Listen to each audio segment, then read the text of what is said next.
A paz do Senhor, meus queridos e amados irmãos em Cristo Jesus. Estamos aqui para mais uma pré-aula da lição da Escola Bíblica Dominical. Estamos avançando já para o meado do trimestre da nossa lição e dessa feita uma lição importantíssima, onde que se trata sobre Jesus, sumo sacerdócio de uma ordem superior, ou seja, Jesus, o sumo sacerdote de uma ordem superior.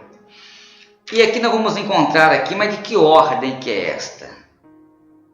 Nós vamos encontrar aqui algumas personagens do Antigo Testamento, e quando nós analisamos e falamos a respeito de uma personagem que não tem genealogia, ou seja, sem pai, sem mãe, sem princípios de dias e sem fim de dias, e olhamos para essa personagem que é chamado de Melquisedeque. Por que Jesus ele veio da linhagem sacerdotal segundo a ordem de Melquisedeque? Claro que o que nós vamos falar aqui nesse conteúdo dessa lição, nós temos que falar aonde que a Bíblia ela nos orienta, onde que a Bíblia ela nos esclarece, porque não adianta nós ir além do que a Bíblia ela não explica. Ou seja, tem muitas pessoas que querem colocar uma exegese dentro da Escritura aonde que não cabe. Então isto pode produzir pretexto para heresias. Então esta não é o momento oportuno de nós ter essa aplicabilidade, mas falar realmente aquilo que a Bíblia nos esclarece. Quando nós falamos sobre essa personagem Melquisedeque, isso é pouquíssimo, não tem muito assunto para poder relatar. Mas nós vamos ver aqui por que o sacerdócio arônico, levítico, ele foi transitório e por que o sacerdócio de Cristo ele é eterno. Ou seja, se o sacerdócio levítico, o arônico, se ele fosse sem falha, ou seja, não precisava de ter um segundo para substituí-lo. Se Jesus ele veio e substituiu, é porque o anterior ele teve falha. Até porque é tipo, é sombra. Jesus é o antípodo, ou seja, Cristo Jesus, ele é a real, ele é a verdade. Daquilo que o Antigo Testamento era sombra, mas Cristo ele é o real, ele é o verdadeiro. E quando nós olhamos aqui para a lição, meus queridos irmãos, nós vemos aqui na parte introdutória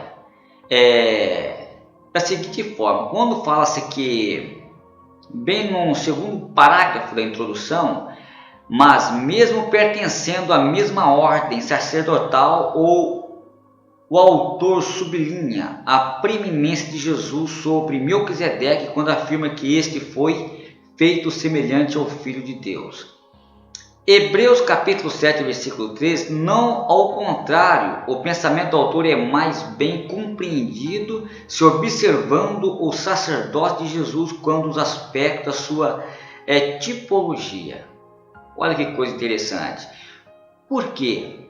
Jesus ele veio de a linhagem arônica, ela é o que? Da linhagem levítica. Jesus não veio dessa linhagem, até porque quais são as tribos de Israel? As tribos de Ruben, Simeão e Gad, Judá, Isacar, Zebulon, Efraim, Manassés e Benjamim, Dan, Azer e Naphtali. Ora, são 12 tribos. Jesus ele não pertenceu à tribo de Levi, mas Jesus ele é pertencente a qual tribo? A tribo de Judá. Até portanto que ele é considerado como o leão da tribo de Judá. Olha que coisa interessante. Então Jesus, ele, olha só, para Jesus, para o escritor ele trazer a carta aos Hebreus, respeitando a história, até porque o povo hebreu ele desconsiderou, não tinha um conhecimento amplo a respeito da pessoa de Melquisedeque. Porque o escritor aos Hebreus, principalmente os crentes primitivos, da igreja primitiva, os hebreus, eles não conhecia, não tinha um tal conhecimento sobre essa pessoa. Mas quando nós olhamos aqui para o livro de Gênesis, no capítulo 14, eu vou ler aqui para vocês, Melquisedeque, rei de Salém. Então Melquisedeque, ele era rei de Salém. Quem que era Salém? Onde que ficava Salém naquela época? Jerusalém, que é a cidade de paz. Aí o que acontece? Continua aqui, ó. Trouxe pão e vinho, e este era sacerdote do Deus Altíssimo. Então nós vamos encontrar duas características importantes aqui. Primeiro, porque ele era rei de Salém. Segundo, sacerdote do Deus Altíssimo. E estou lendo o verso 19 do capítulo 14 de Gênesis. E abençoou e disse: bendito seja Abraão do Deus Altíssimo. Então aqui, meus queridos, olha só. Bendito seja Abraão do Deus Altíssimo.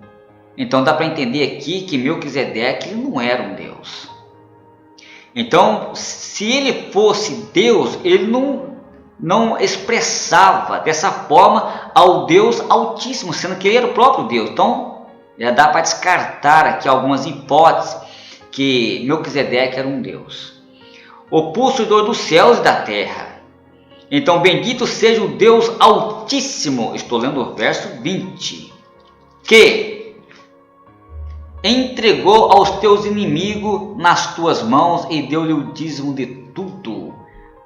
E o interessante, meus queridos, que quando Abraão ficou sabendo que o seu sobrinho Ló ele foi saqueado, levado a cativo, Abraão então foi lá reverter o caso. Foi lá com seus exércitos e invadiu e resgatou o seu sobrinho Ló. Deus deu a vitória para Abraão. Quando Abraão ele vem de volta, ele encontrou ali Melquisedeque. Interessante que eu fico imaginando assim que quando Abraão ele deve ter visto aquele homem vindo, e Abraão falou assim: Senhor, com certeza Abraão deve ter falado assim: Senhor, desvia aquela personagem da minha frente. Mas aquele homem ele veio de frente com Abraão. E Abraão se assustou, né? E olha aqui o que acontece aqui. Mas só que aquela personagem chama Abraão pelo nome. E abençoou, diz: bendito seja Abraão, Deus do Deus Altíssimo. Chamou Abraão pelo nome. Abraão ficou mais tranquilo, né? Abraão ficou mais tranquilo, mais passivo. E o Espírito de Deus fez com que Abraão entendesse que aquele ali era Melquisedeque, rei de Salém, sacerdote do Deus Altíssimo. E ali Abraão, então, ele paga, ele devolve daquilo que Deus entregou nas tuas mãos. Para quem? Para Melquisedeque. E Melquisedeque, ele recebe e abençoa Abraão. A bênção de Deus está quando a pessoa ele doa, quando ele reconhece. O dízimo, ele quando a palavra dízimo é deazer, ou seja, 10, vem de 10, décimo, 10, ou seja, a 10ª parte da colheita, de tudo que foi recolhido. Interessante que o dízimo não é só em bens, em finança, mas você sabia que você pode doar também o seu tempo para Deus? Qual o tempo que você tem dedicado para Deus? Então Abraão ele doou ali, porque aquilo que Deus tinha entregado nas tuas mãos. E Melquisedeque o abençoou. Nós vemos aqui, no tópico 1 aqui da nossa lição, o aspecto da sua tipologia. Primeiro, por que tipologia? É o tipo.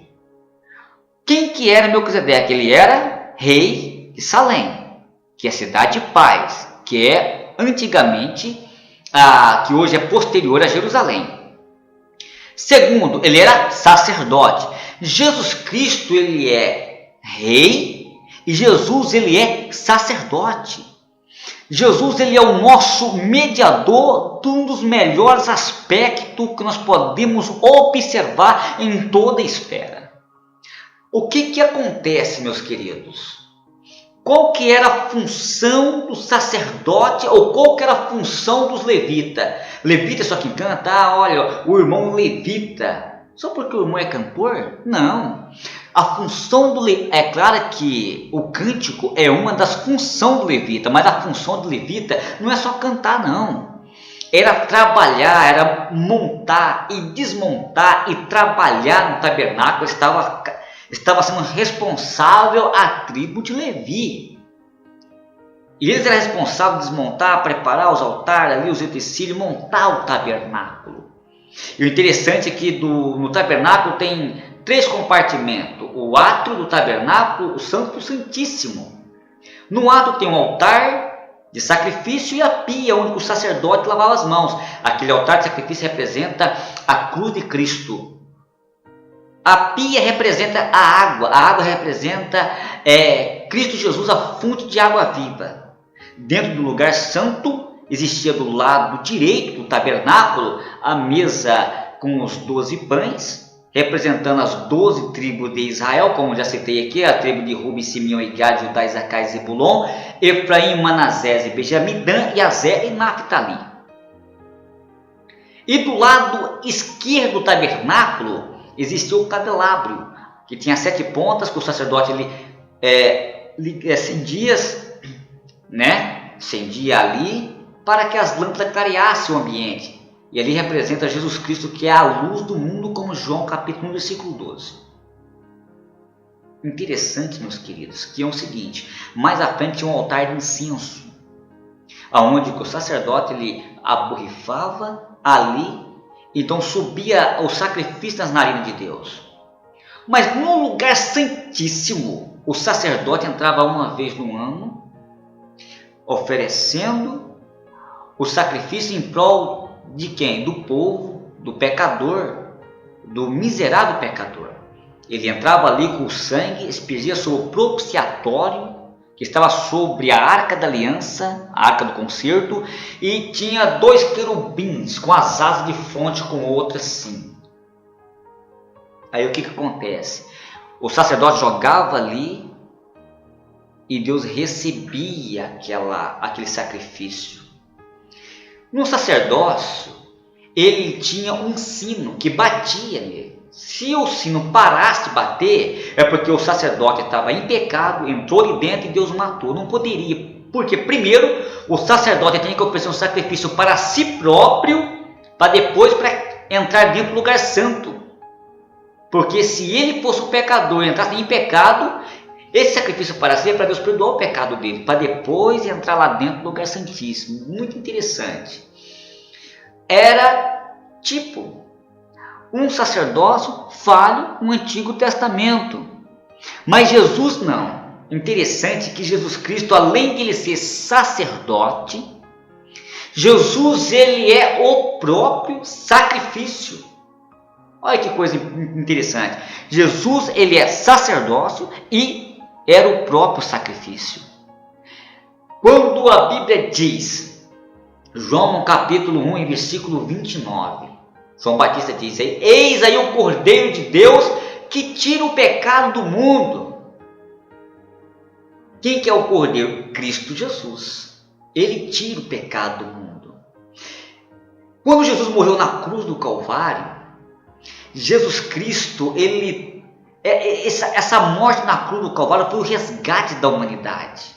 Satanás lutou de todas as formas para que Jesus não morresse na cruz do Calvário. Mas o que acontece? Acontece que Jesus ele rompeu as barreiras e, como homem, ele foi até a cruz e ali ofereceu uma vez só. Por quê? Porque o sumo sacerdote tinha que oferecer anualmente. E isso era contínuo. Mas Jesus não. Nós vamos aprender aqui no tópico 2 que quando muda o sacerdote, muda a lei. Por quê? Porque anteriormente nós vivíamos debaixo do quê? aqueles que viveu lá naquela época, né? Não diga assim nós, porque eu não vivi naquela época, mas os hebreus, os judeus que viviam debaixo da escravidão da lei, sob o jugo da lei, que nem Arão, nem Moisés, ninguém conseguiu guardar a lei. Mas Jesus não, Jesus ele veio, ele guardou a lei e decretou a nossa vitória. É por isso que Jesus Cristo, o seu sacerdócio, ele é superior, porque ele veio para fazer a diferença. Vamos prosseguir aqui. Eu estava falando aqui sobre o tópico 1, sobre tipologia. E aqui nós vemos aqui, meus queridos, interessante, que nós vamos encontrar algumas lições também. Deixa eu ver que lição que é essa nas minhas mãos aqui. Essa lição do primeiro trimestre de 2008, e o comentador dessa lição aqui foi Ezequias Soares. Olha, essa lição aqui é boa, viu? Se você tem ela, vai te ajudar como subsídio na sua lição, o sacerdócio eterno de Cristo. Olha aí, olha aqui a capa, entendeu? Isso aqui pode ajudar você que está aí ouvindo essa pré-aula. Interessante que aqui nesse tópico aqui, nós vamos ver aqui, ó, nessa própria lição aqui antiga, nós vamos encontrar aqui, deixa eu ver aqui, o significado bíblico do nome aqui, Melquisedeque, era representado na Bíblia como rei de Salém, que significa paz, antiga designação de Jerusalém. O seu nome provém do hebraico Meleque, rei, e Zedeque, justiça ou retidão. Isso estão falando aqui sobre nessa lição aqui. E eu vou mostrar uma outra lição para vocês que é importantíssimo. Deixa eu ver quem que foi o escritor dessa lição aqui, para nós não demorar muito tempo. Elinaldo Renovato. É uma lição de terceiro trimestre de 2001, mais antiga ainda. Olha aqui, a capa dela. Você deve ter essa lição. E esse aqui é o candelabro que eu falei para vocês agora. Aqui, ó. Interessante que, olha aqui para você ver aqui, ó. Tem tudo a ver com o tema que nós estamos estudando. E diante dessa lição aqui, eu gostaria só de meditar um pouquinho com vocês aqui a respeito de uma coisa bastante importantíssima aqui para nós. Quando nós olhamos aqui sobre a lição de número 7, deixa eu localizar ela aqui, lição de número 7. Muito bem. Eu vou ler para vocês aqui, meus queridos. Porque nós estávamos falando sobre Melquisedeque. Por que o autor aos Hebreus ele usou essa personagem? Tinha tantos homens no Antigo Testamento, mas por quê? Interessante, meu querido, que com certeza Melquisedeque ele teve pai, teve filhos, irmãos e assim por diante, seus parentes, mas a Bíblia não deixou registrado. Tem muitas pessoas que dizem que o Melquisedeque ele que é Cristo pré-encarnado no Antigo Testamento, e outro na forma de um anjo que apareceu a Abraão. São simplesmente meras especulações, mas queremos acreditar mais e deixar mais categoricamente expressado aqui e acreditar que ele foi uma pessoa que se destacou-se na história do Antigo Testamento, aonde que a Bíblia não dá ênfase para nós prosseguir adiante. Por quê? Porque ele era sem pai, o escritor aos Hebreus diz que ele é sem pai, sem mãe, sem genealogia, não tendo princípio de dia nem fim de dias. Por quê? Porque o escritor aos Hebreus ele não conheceu sobre a estrutura, onde começou, não deixou registro sobre a personagem Melquisedeque. Então, o que acontece aqui é que, na realidade, ficou registrado em Gênesis e nos Salmos, aonde que fala sobre Salmo 110 e verso 4, aonde que também é mencionado sobre a personagem de Melquisedeque. Para essa lição aqui antiga, para nós aqui dar uma acelerada aqui, nós vamos ver aqui que ele trouxe, Jesus trouxe a salvação. Os sacerdotes do antigo pacto pereceram. O sacerdócio arônico foi constituído por centenas de sacerdócios, ou seja, tinha sua linhagem. Dos levitas era só de parentes. Interessante, meus queridos, que eu vou falar para vocês. Ora, Jesus Cristo veio para romper essa barreira. Jesus veio para trazer um sacerdócio diferente, diferenciado, mesmo não pertencendo à linhagem levítica e arônica. Mas vamos para o terceiro tópico aqui da nossa lição: um sacerdócio santo. Santidade é um dos atributos de Deus. Deus colocou dentro de nós, quando fez nós, porque nós somos imagem e semelhança de Deus. Por quê? Em que aspecto? De intelecto, de santidade, de moral e de ética. Deus colocou dentro de nós. Mas o sacerdote de Cristo é santo, ele é perfeito. O sacerdote é inculpável. Vimos que Jesus cumpriu todas as exigências de uma vida santa. Ora, todos os sacerdotes eram pecadores, precisavam de arrependimento, mas Jesus não. Jesus ele não precisou, por quê? Porque ele nunca pecou. Ele, como homem, ele andou, ele foi tentado, mas jamais Jesus ele cometeu pecado, porque ele foi um sacerdócio perfeito para um sacrifício exato. Agora veja bem, um sacerdócio imaculado. O autor sacro usa o termo imiantos para dizer que Jesus é um sacerdócio sem mácula. Então o que acontece aqui? O Cordeiro de Deus que tira o pecado do mundo. Interessante. Mas se Jesus é o Cordeiro de Deus que tira o pecado do mundo, por que tem tantos pecados hoje? Alguém já fez essa pergunta para você? Mas eu vou responder antes de terminar essa pré-aula aqui. Vou falar para você. Em Romanos, no capítulo 5, fala do ato da justificação. Justificado pela fé em Cristo. O ato da justificação ele é automático. Quando o pecador, o miserável, o penitente ele aceita Jesus, nesse exato momento ele é perdoado. O ato da justificação é rápido.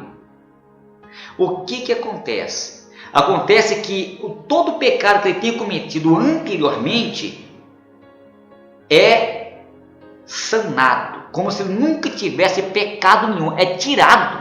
No momento que o pecador aceita Jesus, no ato da justificação, é tirado o pecado. Foi isso que a Bíblia diz em João no capítulo 1, versículo 29. Por que Jesus é o Cordeiro de Deus que tirou o pecado do mundo? Aquele que se aproxima dele, entrega a vida a ele, reconhece as suas misérias pecaminosas e que necessita de um Salvador, aí Jesus tira o pecado da vida do indivíduo. Mas ele vai deixar de pecar? Não, ele vai pecar. Mas olhamos para João, 1 João, no capítulo 2, diz o quê? Filhinhos, estas coisas eu escrevi para que vos não pequeis. Mas se alguém pecar, temos um advogado com o Pai, que é Cristo Jesus. Você sabe quem que sentou à direita de Deus? Somente Jesus. Nenhum sacerdote sentou à direita de Cristo Jesus, de Deus. Mas o próprio Senhor Jesus, ele sentou-se à direita do seu Pai e intercede por nós. Essa é uma pré-aula da Escola Bíblica Dominical, é um rápido resumo, mas com certeza, onde que você estiver, não importa se você é professor, se você é um aluno, vamos buscar conhecimento. Vai para a Escola Bíblica Dominical mais próxima da sua casa, numa igreja evangélica Assembleia de Deus, e vamos buscar o conhecimento e vamos crescer junto na graça e no conhecimento do Senhor. Deixo aqui a paz a todos vocês e até a próxima. A paz do Senhor.